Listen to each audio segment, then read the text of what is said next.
keep it alive through these lines I write. I keep it live cause I thrive. I might just blow your mind tonight. I'm so hyped, but it's no hype. From this height, it's direct hits on sight. I'm your type, lend me your ears to show you that there's something in me. I'm not giving up, I'm standing right here, holding these days hostage. And I'll make this my year. We turning fear into love, and the love's in the air. I love doing this cause nothing compares. Nothing can share that same type of feeling when you feeling them flares. They can't catch it, it's havoc. I rip to a tear, switch a scenario. My stereos, I leave them impaired. Variables start to change and they're all in my range. I just gotta grab it, it's all mathematics. Every step is drastic, I make it fantastic. I'm trying to take your breath away. Asthmatic. This is live through the stereo. Go and let it blow, blow through the stereo. I'ma let them know through the stereo. Yo, here we go through the stereo, stereo. This is live through the stereo. Go and let it blow, blow through the stereo. I'ma let them know through the stereo. Yo, here we go through the stereo, stereo. Yeah, just nod your head with it, so explicit and vivid. Every image is intricate, intimate. I put my all into it, no scrimmage and no rules. I'm a pro tool, hear my heartbeat, beat into the vocals. I'm so loco, lost my mind, oh no.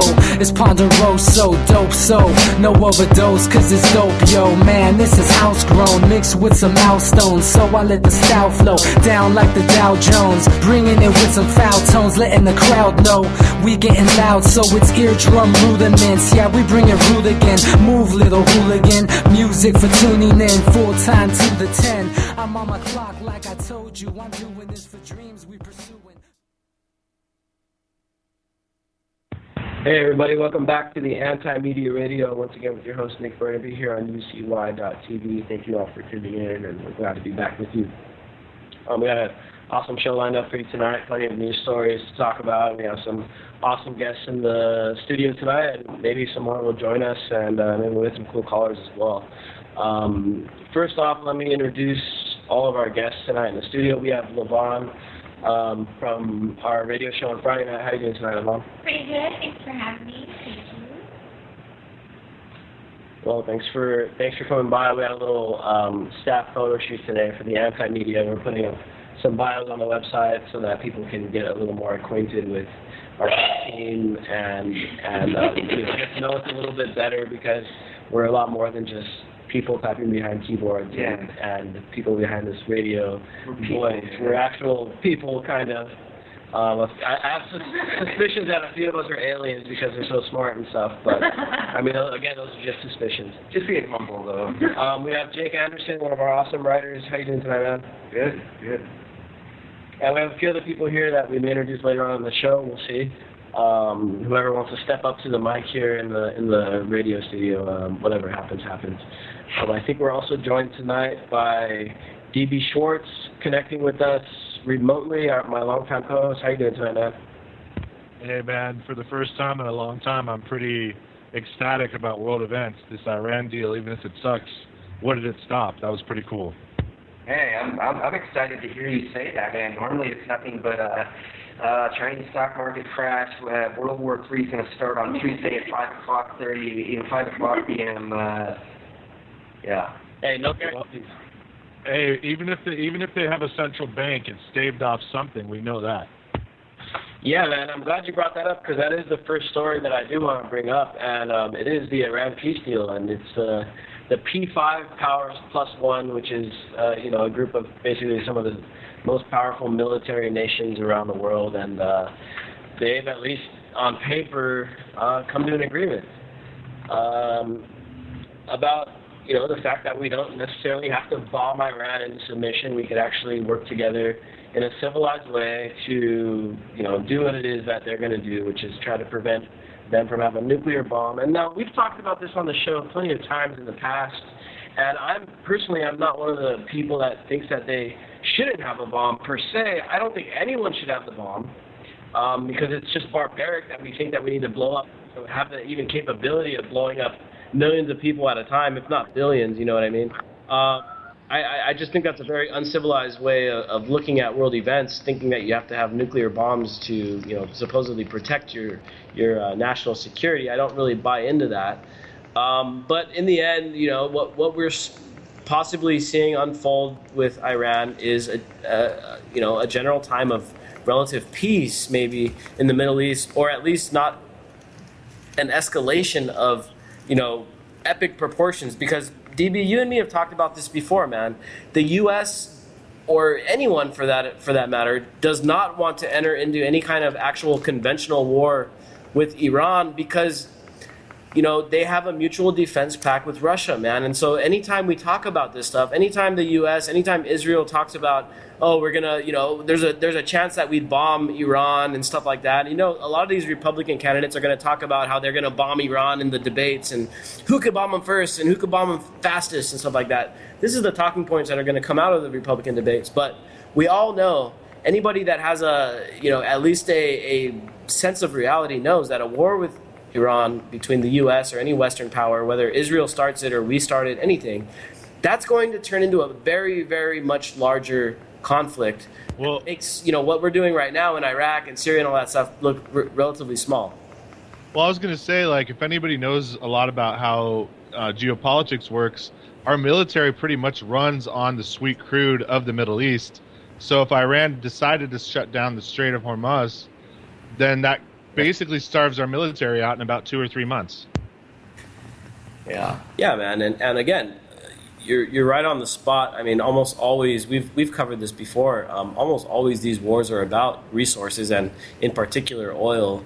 Of course, it all goes back to the petrodollar system, the world reserve currency, the hegemony, and BRICS and all that stuff. They're definitely all of this stuff is being considered in this Iran deal. And believe me, Obama's not just going to sit there and unlike what the Republicans are claiming, they're acting like Obama's just giving Iran everything they want. They're going to, Iran is totally getting the sweet end of the deal and all this kind of stuff. I mean, Obama is not the harmless liberal that's soft on foreign policy that Republicans like to paint him as. This guy he's a neocon by all measures. You know what I mean? So I'm sure that the deal is not anything that's going to jeopardize our security. In fact, a deal in peace is only increasing our security. Like, peace is supposed to be about, not fighting, not killing people. And if we go into an agreement with the country, okay, we're not going to bomb you guys as long as you show that you're not developing a nuclear bomb.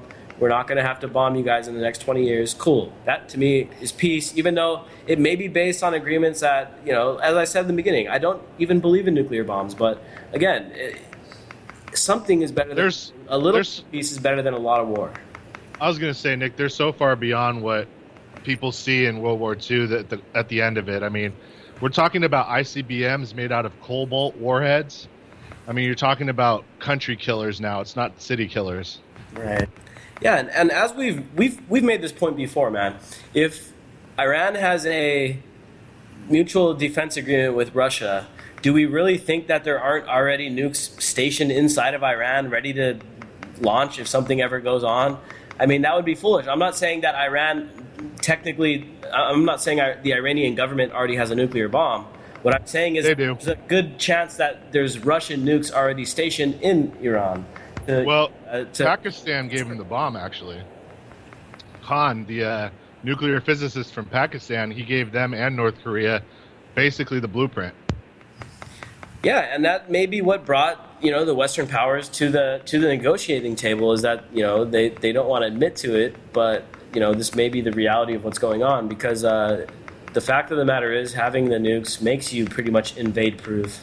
Right. In many ways. I don't think any of these countries have an intention to use the bomb. It's a leveraging tool, and quite frankly, it's a smart leveraging tool. Yeah, and the same goes for Syria, man. I mean, we activists take credit for preventing the U.S. to going to war with Syria, which in many ways is true.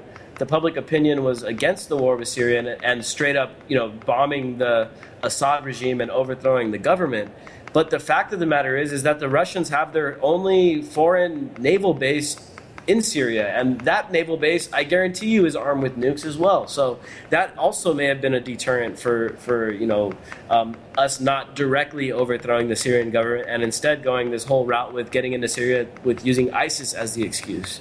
You know what I'm saying? And so, the nukes act as a deterrent. I wish they didn't have to.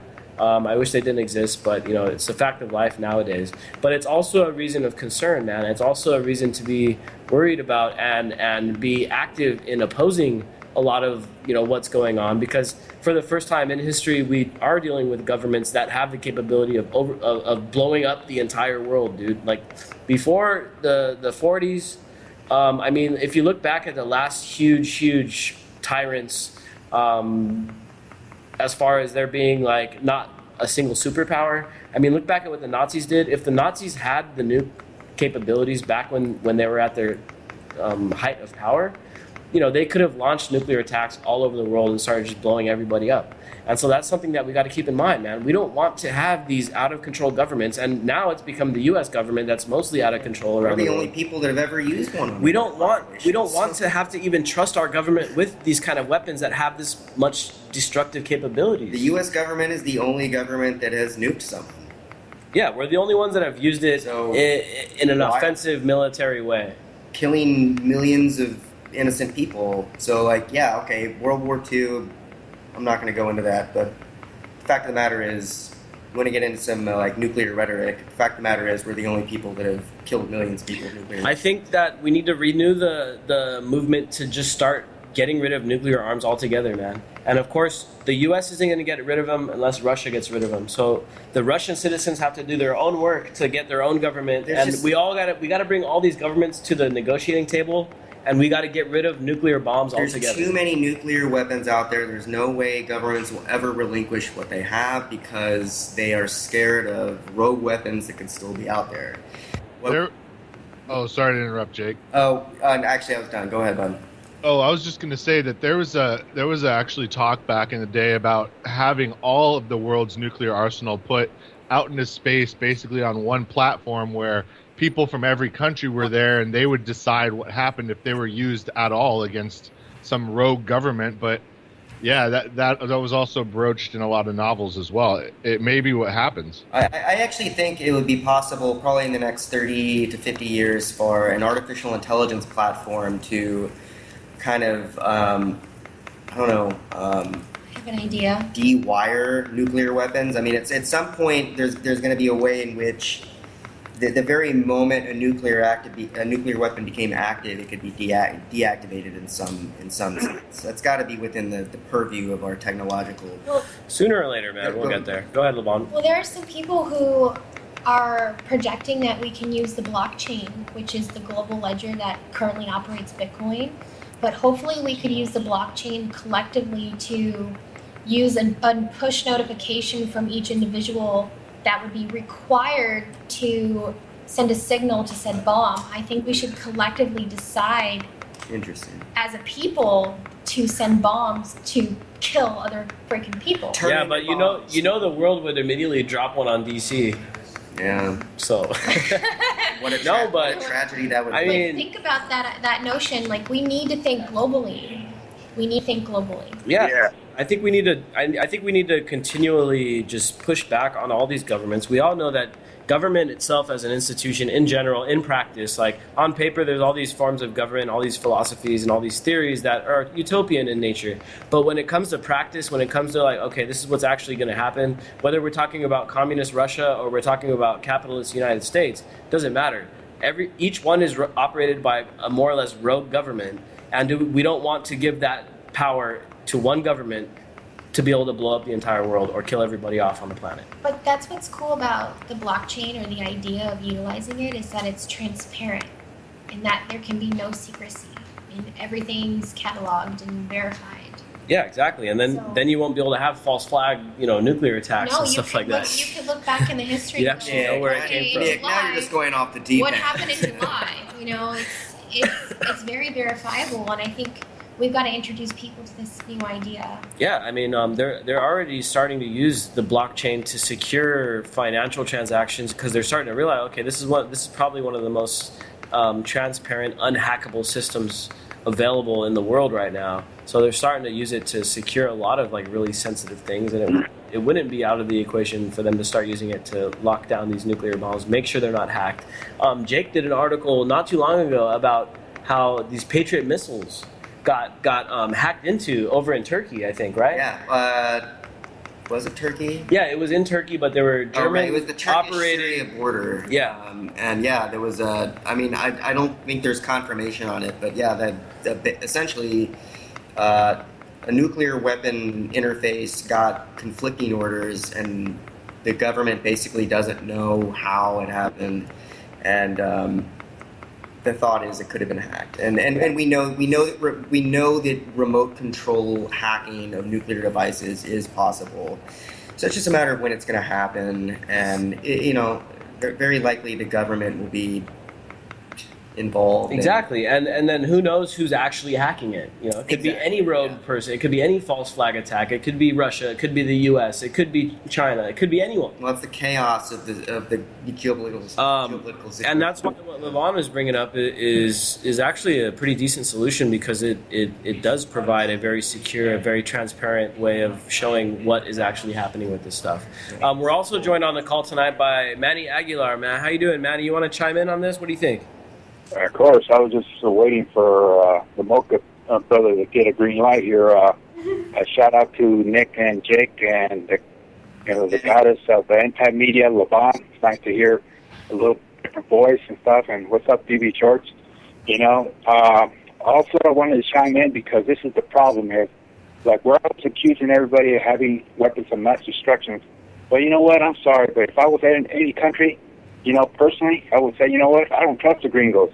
So shit, I ain't getting rid of my shit because I know you guys got more weapons of mass destruction than anybody in the world. You're the biggest bully in the world. That's the point. Hey, that's the point I was trying to make, was that if no one's going to get rid of their weapons just because the bigger countries do.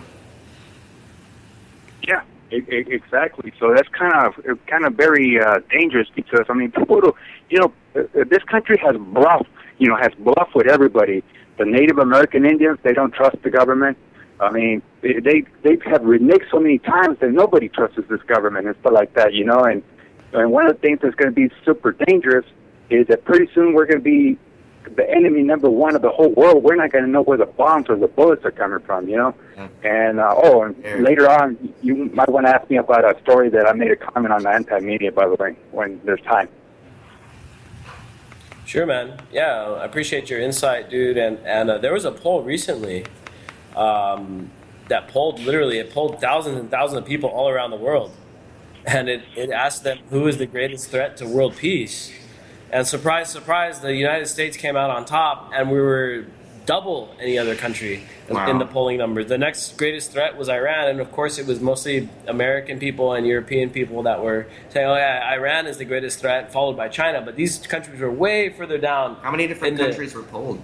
They polled like all around the world. Really? All around the world. How many different, do you know how many people, like approximately? They polled, I think, upwards of 20-something thousand people around the world. So it was a pretty decent sampling, but it goes to show, man, here in the U.S., if it weren't for, maybe radio shows like this and things on the internet that people see and books that people wrote before the internet existed, most people would probably sit here and think like, you know what, yeah, America, we're out there fighting for freedom and we're spreading democracy. Don't get me wrong, a lot of people still think that. We should have the bomb. We deserve to have the bomb. And if you look at the polling numbers from this survey, it does show that the people in the U.S. thought Iran was the greatest threat, followed by China. But people around the world, it kind of goes to draw a contrast. Like, people that aren't under the grip of the U.S. propaganda machine, they see our foreign policy for what it truly is. And people that are under the propaganda wing, we see our foreign policy as, hey, dude, we're spreading freedom everywhere. We're helping people get democratic in Libya and stuff like that. But the truth of the matter, and this is what the same exact thing we're supposed to bring to Iraq and Afghanistan, and, we were supposed to make them democratic and all that. But the truth of the matter is like way far off from what the general American believes. But thankfully, to the internet and whatever it is that got people to this show and are listening tonight, thankfully that's allowed to take place, and thankfully we're making it happen. And people more and more are starting to question the acts that are being done in our name by our government for the U.S. empire. And I think the time is starting to get close where there's going to be enough people that understand what's going on, where they're going to have some real explaining to do. I don't know if it's going to be in this year. I don't know if it's going to be election 2016. Honestly, dude, seeing Trump get all the numbers that he's getting, I don't think it's going to be in 2016. People are still way too effing brainwashed. But I think soon, in the next 5, 10, maybe 20 years, there's going to be a big enough contingent of people that understand that our government is probably the greatest threat to the entire world, that we're going to start reeling it in one way or another, whether it be through general civil disobedience, through massive protests, through, I don't know, rioting, or whether it's through a lot more peaceful means, like just intellectual revolutions and things like that. This kind of stuff that we tend to, favor over violence, because violence normally begets violence, but like sooner or later, man, it's going to start taking effect. I don't know when it's going to be, but let's hope that it's in less than 20 years, so that we're not in retirement age by the time it happens, and then it's finally like, oh, now we understand what's going on. But all you old fuckers, which is going to be us in the future, are going to be like kind of left out of the equation. Well, hopefully it happens before that. They'll be uploading to the internet, living forever with biotechnology, and we'll be dying miserable in our beds. Lavon, go ahead. It's interesting. I found an article about the survey you were referencing. So a third of the people that were surveyed from 65 countries around the world stated the world would be a better place if there were more female politicians. What do you guys think about that? I think that's a great... And plumbers. I think that's a great idea, except I don't think Hillary is the female that we need. It depends on the female. We gotta get some. I think regardless, I agree with you. I think across the board there should be more female people in power. Absolutely. I like Jill Stein. Like, I know she's a Green Party candidate, and I know a lot of people don't resonate with the whole socialist stuff. I've met Jill Stein in person, and I've hung out with her, and Green I've talked to her. socialism is the future. Come on. And Jill Stein is one of those people that is a genuinely good person that would actually probably represent a lot more of people's views than Bernie Sanders or Rand Paul or the other two quote-unquote anti-establishment candidates that are running in the mainstream parties and stuff like that. Jill Stein is a third-party candidate that is actually a very legit candidate. But again, in the current state of affairs, these kind of candidates don't get any play. The only people that are going to be talked about are going to be, right now it's Donald Trump and Hillary Clinton. And once those two fade out of the way, it's going to be the next puppet or whatever. But sooner or later, I mean, the people are there. The candidates that would actually help represent people, they're already out there. But it's just a matter of discovery and people trying to seek those kind of candidates out. As of right now, we're being spoon-fed these other people like Trump and Hillary and who knows what. We have a caller on the line now from 513 area code. Welcome to the Anti-Media Radio Show. What do you want to talk about? It's Claire. Hey, what's up, Claire? How you doing? I'm good. How are you? Really good. We're just hanging out here in the studio talking about all this news that's going on. So we're on the topic now of Hillary Clinton. She recently came out and made this statement. I'm just going to read the whole quote here, and then we're going to go ahead and pick it apart afterwards, because everything she basically said is probably a straight-up lie. We all know that Obama made a bunch of promises and he made a bunch of lies, but Hillary Clinton, see, the thing with Obama is that he didn't have the track record. He didn't have a record that we could look at and say, Obama's saying all these promises, but here's what he's voted for in the past. He only had several years while he was in Senate. We couldn't really see what he did. Hillary Clinton, on the other hand, has a very long history of votes and of certain people supporting her and doing certain things. So we can see that what she's saying right now is basically straight up bullshit. So let me just go ahead and read the quote first, and then we can go ahead and look at the reality of things. So this is what she said. Over the course of this campaign, I will offer plans to rein in excessive risks on Wall Street and ensure that stock markets work for everyday investors, not just high-frequency traders and those with the best or fastest connections. I will appoint and empower regulators who understand that too big to fail is still too big a problem. We will ensure that no firm is too complex to manage or oversee, and we will also process individuals as well as firms when they commit fraud or other criminal wrongdoing. What is she, the new supervisor in charge of the government? Like, I know. I mean, that's not an economic policy. That's like something that a new boss would say to his employees on the first day of her job. Exactly, man. And so look at her list of contributions, man. That's all you need to see. That's all you ever need to know with Hillary Clinton is look at her contributors. They're all big banks, all big media companies. She's bought and sold And 5 of her top 10 contributors J.P. Morgan, Goldman to her Sachs. campaign, and we're talking about historically from the time she's run before, and we're talking current. J.P. Morgan Chase, Goldman Sachs, Citigroup, Morgan Stanley. I mean, these are all in her top. And the Lehman Brothers. Yeah, the Lehman Brothers, which now have gone bankrupt and disappeared. So we're talking about a candidate here in Hillary Clinton that has been, for her entire career, bankrolled by Wall Street. She's not going to go against them. She's not going to fight against big banking interests, and that's who is messing the economy of this country up right now. The financial system in general, the banks are part of it, the Federal Reserve is part of it, a bunch of these other corporations are part of it, the military contracting corporations, the oil companies, they're all fixed into this banking system, and they're the ones that really keep it running and keep it flowing. And these are the people that are bankrolling Hillary Clinton, while at the same time she's coming out with all of these statements and all of this rhetoric, and I'm sure she's going to have a bunch of commercials and stuff that are like, we're going to be tough on Wall Street, we're going to, do this. She's going to do this cool is the spin. same exact shit Obama said. Yep. Obama said he was going to be tough on Wall Street. He's going to do this. And what does he do when he gets elected in 2009? He bails them out. Albeit, yes, it was George Bush's plan that he implemented, but they're both equally guilty. George Bush designed the plan, Obama got elected, and he implemented it for Bush. Throughout his They're campaign, both equally Obama guilty. said he was going to rein in that crap. And Hillary Clinton was part of that the Obama campaign from day one. Yeah. Once she bowed out, she got that position inside the Obama administration. So she, even indirectly with the bailout, she's part of it, dude. And she supported the bailout.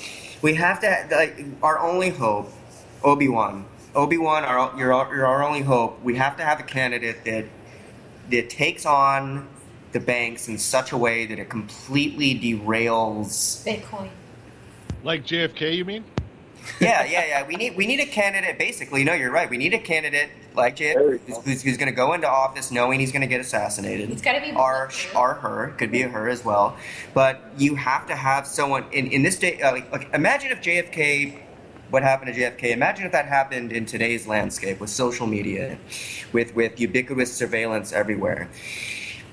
We need someone to take a fall like that is going to just break open the complex that's running things right now. Well, the thing is, the thing to me is that I'm not advocating for the assassination. And we of the president, we talked about this the other day, Jake, and we said, what would be great for the U.S. is a presidential debate between Bernie Sanders and Rand Paul, because at the very least they'd be talking about issues like foreign policy and the banking establishment, the Federal Reserve. It would never on mainstream news. And that's never happen. exactly, and that's my point, man. Is that this kind of, it's not going to come down to Bernie Sanders and Rand Paul as much as a lot of the grassroots Republicans and Democrats think that it should. They'll be lucky to be in the debate. It's not going to happen, but what can happen is that these candidates carry a message that is good for the United States, and it's a message that people can use to learn from. And then if Rand Paul or Bernie Sanders mentions the Federal Reserve, even though they may only get 2 or 3 minutes in the debates, if they mention it in those 2 or 3 minutes, it may lead a few 10,000, 100,000 people to go look up the Federal Reserve online and find out what it's really about. With the social media environment we're in, the sound bites of the past have a half-life exponentially bigger than what they did in the past. Yeah.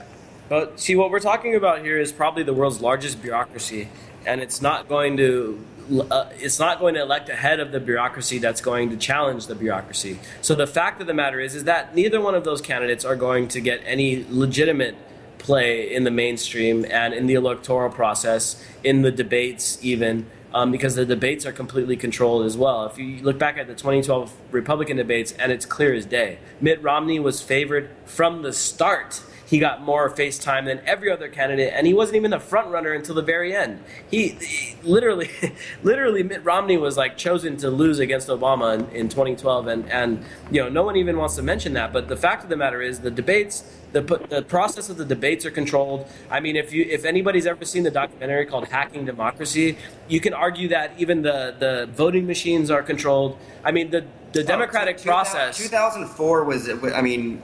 What's the company that owns the Diebold? I mean, it's an almost assured fact that these things are hackable. Yeah. So you got the debates are controlled. There's a very good chance that the actual voting system is controlled. The media is controlled. So, you tell me if we're in the position this year or next year to actually elect a candidate that actually represents the people, I'd say no. But what I will say is that in the next several years, maybe 10, 15, 20, we may be in a better position to do that. But at the time being, what we need to do is take advantage of any candidate that's out there willing to talk some truth and help that message spread, even though those candidates don't have a chance of winning, and that's fine. I accept that. But we need to help that message spread, because then in the following election, there's going to be more and more people that may be thinking like this, that may be willing to question the entire system, and that's what we really need. Yeah. So, we got Hillary. She's the clear front runner for the Republicans. Her poll numbers are at like 50-something%. You mean Bernie Sanders? The Democrats? Yeah. Oh, yeah. No, Republicans. No, I meant Republicans. Her polling numbers are at like 50-something%. Bernie Sanders is polling at like 17, because the media doesn't give. Wait. Say that again. Hillary's polling above 50%, and Sanders is down around 17. Damn. But you got to keep in mind, Hillary has been being talked about in the media ever since she retired from the Obama administration, and from day one it was like, oh, she retired so that she can run for president. Essentially conscripted into presidency. Yeah, even if she doesn't, she probably doesn't even want to run, but she has to. Yeah. You know what I'm saying? Because that's just it. No, like, actually, that's all there is to it. She actually doesn't seem like she wants to run. No, she doesn't. But that's all there is to it. She has to. Because she has to lose to the Republican. The Republican's going to come in and they're going to take advantage of all this right-wing anger, and everything's going to be blamed on Obama, just like Obama was able to blame everything on Bush. And don't get me wrong, Bush was to blame and Obama is also to blame. We talked about it. He executed the bailouts. So yeah, Obama does deserve blame, but these Republicans always, it's like a bait and switch. It's like, oh yeah, Obama, the reason ISIS exists is because Obama pulled out of Iraq too early. You know what I'm saying? It's like a bait and switch. It's not like we should have never gone into Iraq at all. That was a huge mistake. That's not what's going to be talked about in these debates. It's like Obama pulled out too early, or maybe he pulled out too soon, or this is the kind of shit that we're going to. They're all cartoons. It's just the Democrats come across like Bugs Bunny, and the Republicans look like Yosemite Sam. They're all cartoons. And Netanyahu comes off as Wile E. Coyote. That's like the fundamental problem of a dual-party system, too. You get pulled in one direction or the other, and that's it. That's all you get. Exactly. But you have to reform the whole system here in the United States, Nick, and everybody else. Because bottom line, just like that guy they've already attempted to, knock him out. They actually killed some of his bodyguards. Is that new governor from Nuevo León. When he became mayor, Nuevo León, man, his daughter got kidnapped, and then luckily he got her back. But it's just one of those people that wants to clean corruption. It's rough. It's going to happen here in the United States. Even if somebody like Stein, which I liked a lot in the Green Party, man, she would have to be guarded like a mother, because seriously, the whole system's so corrupt. It's not even funny, stuff like that. And especially when you have all these. The church has a lot of power in this country. That's why Rodney was doing really well, because of the Mormon church. Big business next to the Catholic church and stuff like that. And then, of course, people are over-medicated here. They believe anything. They believe all Mexicans right now are rapists and gangsters and stuff like that, by the way Trump is, leading the polls. It's crazy out there, So. Exactly, man. You're right. Dude, people, I don't know if they're just so dumb, or if they're just so propagated, or maybe they're just over-medicated, but they actually buy the shit that Trump's actually saying, and that's kind of sad. And one of the reasons why we did go after Trump, and we tried not to, but we had to, because he was just saying so much dumb shit. But yeah, man, it's so crazy to think that this guy's actually resonating with some people. And albeit it's just a bunch of Fox News consuming people that sit on their couch and are wondering why their economic situation isn't that good. And the perfect scapegoat, everybody likes to build a scapegoat. And we covered this extensively on Monday. But this whole thing with Trump, and even racism, when it comes down to it, many times it's economic, and it's led, the powers that be want to give you a scapegoat instead of them taking the blame themselves. They like to blame it on the immigrants. They like to blame it on the people that look differently. And just like the Nazis did, they blamed it on the Jews. Well, why is our economy so messed up after World War I? Well, let's just blame it on the Jews. That'll be enough to get all you dudes riled up into some fervor, and then we'll convince you to do anything. And that's exactly the direction that we're heading. And there's that that famous quote where I forget who it's from, but that the person says, I sit there and look at Nazi Germany, and I wonder how the Germans were able to trick all of their people into believing this stuff about the Jews. And if you look at Germany now, you look at the people, dude, these are nice people. These are people that aren't war hungry. They're hardworking people that aren't trying to go out and conquer the world. One of the more progressive countries in the nation. Yeah, and I'm, of course, I'm talking about the public. Angela Merkel, the Prime Minister of Germany, she's a neocon too. But I'm talking just like the people in Germany. Man, I saw, there was a huge post on Reddit the other day, and it was asking about people that were from the Nazi era, lived during Nazi era Germany, and man, the people now are so against war, and they don't believe in sending people off to go fight, and they don't make people that join the military into heroes like we do here. Not saying that people that join the military aren't, but what I'm saying is that these aren't bad people. They were just tricked. And there's that famous quote that says that everything that was happening in Germany now, you can start seeing those effects taking place here in the U.S. And people wonder, oh man, how are the German people tricked? Well, you're looking at it right now, dude. We're sitting here talking about Donald Trump, saying that all people of a certain race or a certain nationality are rapists or thieves, and there's a portion of the population that actually buys that shit. We're looking at it right now. The shit that the Nazis did is being perpetuated on us at this very moment, and a good portion of the population it's resonating with, and that itself is a dangerous prospect. I always Paperclip. I'm sorry, Dave. I'm just saying, it's paperclip. It is. I mean, yeah, and I'm glad you bring that up, because there's still a lot of people that don't know about Operation Paperclip. I'm sure most people tuning into the show tonight I almost do. put that on the conspiracy list. Most of the people that are tuning in tonight do, but the fact of the matter is that after World War II, the Nazi brains of their operations came in and joined the U.S. scientific and military industrial complex establishment. They also established modern United States psychiatry. What does that tell you? Yeah, dude. And so, we're talking about Are you saying I'm a Nazi, DB? Is that what you're saying? I didn't know you're a psychiatrist, but yeah, that's why they call them shrinks, I guess. They shrink your pineal gland via classification. Yeah, I mean, you're right, dude. A lot of the propaganda, the science behind the operations. I mean, Goebbels took all the credit for all the propaganda and stuff, but I'm sure he had a bunch of social scientists behind him that were helping him cook up all this propaganda. Goebbels may have not survived the war, but I'm telling you that his scientists did.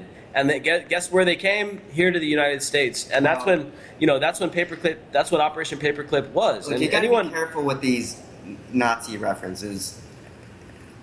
We're not full scale involved in necessarily a genocide of the Mexican people. We were just recently involved in a genocide of Middle Eastern people.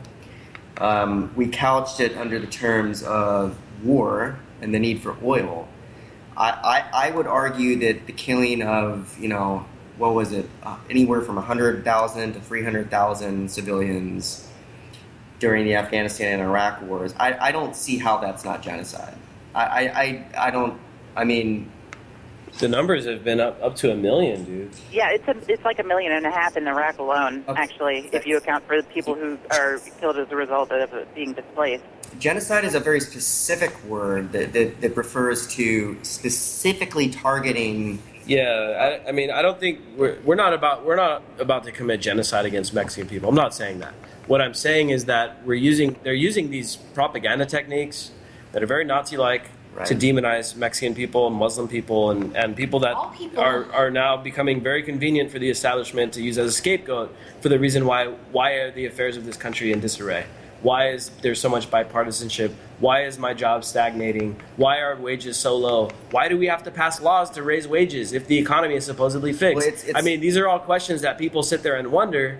And unfortunately, the lowest rungs of intelligence in this country, and there's a lot of them. Keep in mind the average person. Most people think they're smarter than the average person. Keep in mind that 50% of the population is even dumber than that. You know what I'm saying? So, there's a lot of people that aren't that bright everywhere around the world, and they buy into this kind of crap propaganda. Well, they buy into it because there's actually a reverse class warfare going on. People say there's class warfare, which is that poor people, middle class people are envious of the rich, and so they demonize them. They demonize and take on this rhetoric of anti-rich people. It's actually the complete opposite.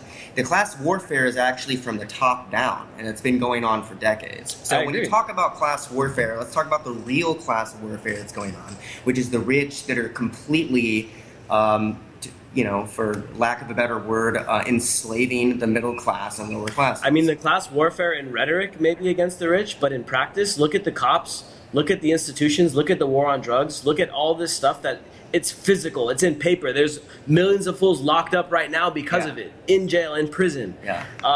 In the physical world, in real world, we're talking real world. Yeah. You're right, dude. The class war is being brought against the poor and the working class.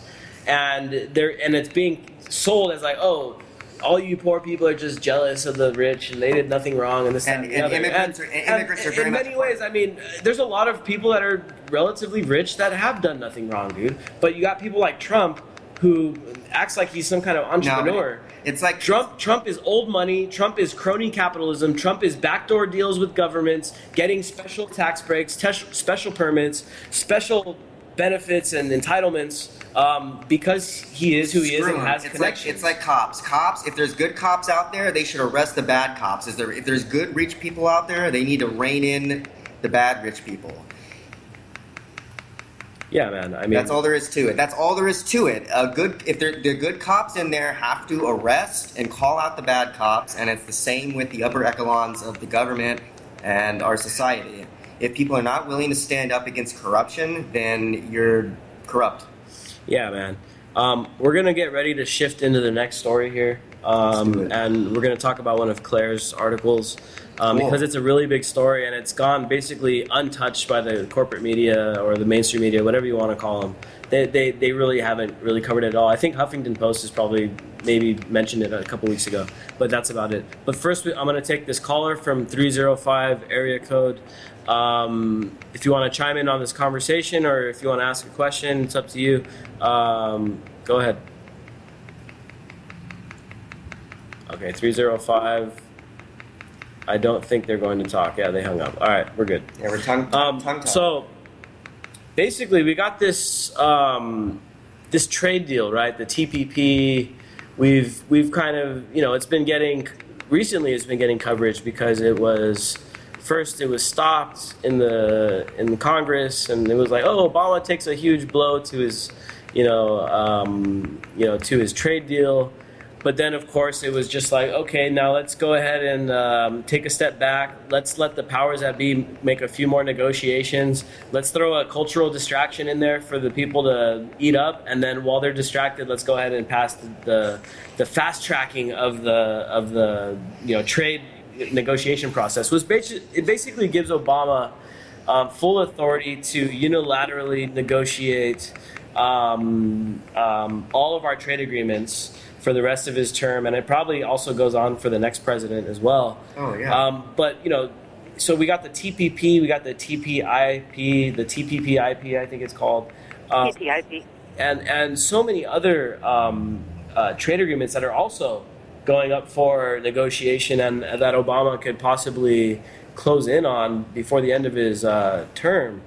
But, when it comes down to the finer details, first of all, it's like really hard to get a straight answer because especially the TPP, it's completely secretive. The tiny tidbits that we know about it come mostly from WikiLeaks, from like somebody within the negotiations is leaking documents out to WikiLeaks in hopes to like probably derail this trade deal because it looks like from all signs that we can see so far from the leaked information, it's basically going to screw the shit out of everybody except for these giant megalithic corporations. We can't stop it. It's not a trade deal at all. It's really like a corporate treaty. I mean, that kind of like makes all the countries corporate servants, more or less. Is this Claire? Yeah. Yeah. Hey, Claire. Hey. So, Claire, your article basically covers part of this, what's going on with the TPP, as far as some of these countries, including Malaysia, which have these horrible records of allowing human trafficking and legitimate slavery going on. with Right. Malaysia. And so Obama has moved to basically, even though they're doing this stuff and they're listed on this on like all these international organizations as really horrific on this aspect, and Obama's moving to like just ignore what they're doing and even removing them from these blacklists to allow this TPP thing to take place, and that's what your article's about. Do you want to let our audience know a little bit about that? Yeah. Malaysia fell into the Tier 3 category on the Trafficking in Persons report last year. And they ended up there because the government was unable to do anything to protect any of the, particularly the migrant workers, from human trafficking and sex slavery and all sorts of, just horrible things. And for 2 years in a row, they promised, in writing, to improve their conditions and never did. So they were automatically downgraded to Tier 3. They still have not made any improvements. And earlier in the year, they were trying to rearrange language and be really creative to try to find a way to get Malaysia in. And I guess that just never worked. And so instead of doing anything creative, they're just blatantly taking them off the Tier 3 list and sticking them up a rung onto the Tier 2 watch list. So they're basically just saying, what the hell, we might as well just, excuse this and no problem. It's just it's obscene. It makes no sense at all. Why? So why are they? Why are they just? What's their reasoning on why they're? Malaysia is important because it has the Strait of Malacca, I believe it's called, which is both militarily and economically an incredibly important piece of waterway. And they control it. I think it has access to China and a bunch of other places. It's like a shipping lane, dude. You know how we fight over shipping lanes like back in the day? Why are they cutting Malaysia out then? No, they're keeping them in. That's the thing. They're cutting it in. Is what they're doing. They would have had to keep it out. And now they're just giving it a clean slate and saying, "Oh, go ahead. We'll include you. It's okay." Yeah, they're basically hey, it's no big deal that you guys are allowing slavery and human trafficking and sex slavery and all that. It's no big deal. We're still going to go ahead and sign this agreement. But to me, it kind of goes to show how important this is strategically, both mostly geopolitically, right?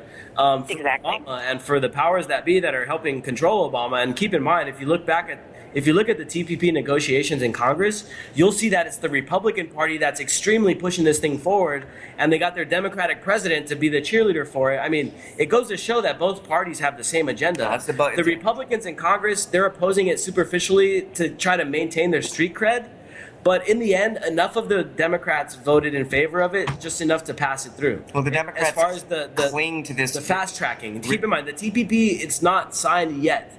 There's still a glimmer of hope. It's going to it's going to be passed. Yeah, looking at the Congress, looking at their track record, looking at how much Obama is pushing this thing through, there's a very, very good chance that it's going to pass. This is going to cover 40% of the global GDP, and there will be corporate tribunals that can literally hold even our local governments accountable for their projected assumed future profits. So if people want to, say, label their food organic or anything like that, a company can sue them for harm to their conventional food, basically. There's so many nefarious problems with this deal. Yeah, and in fact, recently, a couple of weeks ago, they pushed through, and it's part of these trade negotiations. They banned the use of country of origin labeling. Let's say that you want to label your meat or your produce grown in the USA or grown in Mexico or whatever. Under one of these trade deals, they ban that. So they you can't do that no more. And so now here's a good example that somebody told me. What about fish that comes from the Pacific? Don't you kind of want to know where your fish comes from? Exactly. If you eat it, Fukushima and people who are worried about that. If it comes from right off the coast of Fukushima, well, too bad. You're not going to know because we've banned the use of country of origin labeling. The slogan there is "Fukid." So, Claire, I want to get your opinion on this because I definitely have some input. Why is Obama so adamant, and why are the Republicans in Congress so adamant about passing the TPP?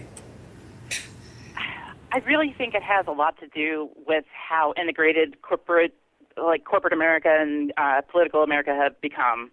I mean, if you even look at going back, and I know this is kind of obscure, but going back to Occupy Wall Street, they had, the government corporate alliance that, it's like law enforcement and politicians and corporate heads kind of working in an alliance, and that's still going on. Like, that department, you can actually find it online, and it's really creepily Orwellian and just awful. And I think it has to do with all of that. I don't know. It's just a combination of the corporate powers, the cartels, and the government, and it seems to happen like everywhere, right? Oh yeah, I mean, they literally have partnerships. People say all the time, oh well, they say America Inc. or corporate America, the United States Inc. But it's like literally true. I don't think people realize how fundamentally true that is about the way that our government is. That's why politicians never do anything that anybody, like their constituents, want. They're all indebted to the banks and the corp.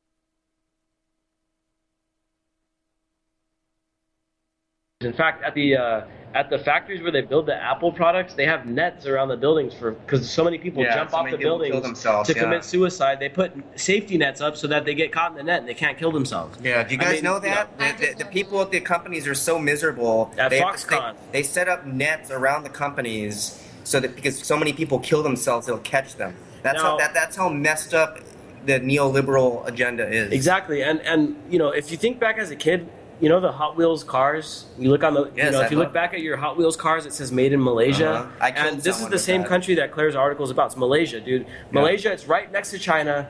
They've basically Malaysia's worse than China. Their labor stuff. I mean, they take people's passports and hold them. They withhold pay. They won't let them leave the facility. I mean, it's just absolutely horrible. I can't even believe they're doing this. Exactly. I mean, Malaysia is the same, if not worse, than China when it comes to labor, and we're kicking off this huge trade treaty, basically corporate treaty, that's going to tie us together with them and a bunch of other countries that are around China, and it's going to be a way where we can shift our. We're heavily reliant on Chinese manufacturing at the moment. Right, we've been manufacturing all of our stuff in China since the 90s, but now with the TPP, it seems like it's a way that they could, at the very least, gain a huge amount of leverage over top of China by threatening to manufacture in places like Malaysia or all these other countries that are party to the TPP. It's a way that they can try to contain China's economic growth, and and we get slave labor out of it too. I'll go out onto a limb here and on the conspiracy side of things, but I wouldn't doubt that this whole thing coincides with the fact that China's stock market is like collapsing right now. I mean, it all works hand in hand. It's like, hey, China, like, we want you to play ball. Like, are you going to play ball with us, or are we going to have to smash your economy? Like, here's your chance. Like, fall under NATO's sphere of influence, or we're just going to decimate you from the inside out. And this is the thinking that's going on right now, man. And like, that's my theory on things. But I mean, what do you guys think? That's a pretty good one. DB, I want to hear DB's thought on that. Well, I was just going to say, like, real quick, that it ended up being $6 trillion. I don't know if you guys found the total tally. What was $6 trillion? That was what they collapsed in one day. Chinese stock market? Wow. Yeah. You know it was that much. So if you want to know who just won World War III, we did. We collapsed China's economy. We scared the shit out of Iran so bad they signed this shit deal for them. And now the only person's left is Russia, and there will be a coup there soon. Mark my words. Yeah, I mean, I think I really think that the TPP is going to solidify our kind of great. It's like a Great Wall of China. It's like a Great Wall around China, really, economically, and that's China's. The only thing, the lifeblood of China right now is manufacturing for Western economies, in Europe and us and all that stuff. If we at the very least, man, we put them into this chess play where it's like, hey, here's our chess piece. We can move it to Malaysia and to all these other countries, or we can keep it with you. Let's bring you to the negotiation. What do you think, table. China? What's it going to be? I wish one of the Chinese bureaucrats would call in, let us know what they're thinking. That'd be nice. They're thinking, shit, my pension's gone. Yeah, man, but this is what we're talking about with the TPP. I think it's very much a piece of the puzzle for our hegemony, dude. It's the NATO hegemony, and the TPP is a key piece in it, and it's the thing that can either isolate or integrate China, and it's going to be up to what these powers that be hash out in the coming years. But the thing don't forget what it's going to do to me and you, though, Nick, and everybody else in America. When you get an aligning of economies, you get an aligning of currency as well, and that's not going to bode well for us. Yeah, and that's the other thing. The TPP is probably going to be pretty harmful for the working people. It's going to put us more and more into a monopolized type of working system where we're only going to be there's only going to be jobs at like a handful of companies like Google and like Amazon, Walmart. There's going to be like 10 companies that have all the jobs, and it's going to be kind of a monopoly. And it's like, well, you can either work here or work there, but think about this. Think about the working thing this way. We are desperately trying to go into partnership with a country who is literally rated worse in human trafficking than China. And we're talking about how our jobs are going to be. We're going to be competing with somebody who has cheaper labor than China now. So, I mean, this does not bode well really for anybody except for political heads and corporate America. So, in the most like social scenario with the TPP, the biggest problem is that it's just a gigantic exploitation of labor. And we've been talking about the scenario unfolding down in San Quintin, which is in Mexico. It's a place where they grow a lot of food for the U.S. and the people there were being paid like $2 a day to work, 12 hours in the fields to pick our fruit, plant our fruit, and do all the labor that's needed to feed people in the U.S. And these guys are being paid $2 a day, and who are they working for? An American corporation. I mean, we're talking. This is NAFTA. This is NAFTA. This is TPP watered down. We're talking about a huge expansion on NAFTA, right, with the TPP. But what we're seeing down in San Quintin, and Manny can elaborate a little on this. We're almost down to the end of the program, but the people are being exploited by U.S. corporations for their cheap labor, and they're bringing in a bunch of people that really don't know any better, and they don't know what they're getting into, and they're tricking them into this. It's basically slavery, and they stand up to fight against it, and they basically go on strike. And what do? They send in the cops with U.S. armed weapons and equipment and training to go beat the shit out of the striking workers and put them back on the field. I mean, that's correct. So the company you have to be boycotting right now is Driscoll. Got to boycott Driscoll all the way. Yeah, man, and this is what's going to be going on all around the world after this TPP thing passes. I'm not that optimistic that it's not going to pass. Let's try to fight it as much as we can. Hopefully people that are listening tonight will go look up some articles on the TPP. We have plenty of them on the anti-media. The one that we're talking about right now with Claire is about how Obama is trying to practice, agree to this trade deal with countries that are still practicing slavery. Look it up, share it with your friends. I mean, especially Democrats, people that are voting for Hillary. I mean, Hillary has come out and said she's in agreement with this deal, and then she retracted, and there's no one really knows where Hillary stands on it. Most of the Republicans agree with it. I mean, this is an issue that we can use to really change people's minds on this Republican Democrat two-party paradigm. They're both supporting it, and it's going to be so many. Can you guys hear me? Buenas noches, everybody, and say hi to Anonymous down there, Nick.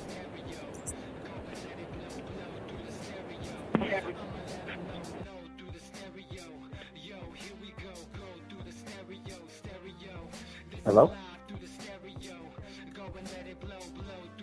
stereo. I'ma let them know through the stereo. Yo, here we go through the stereo.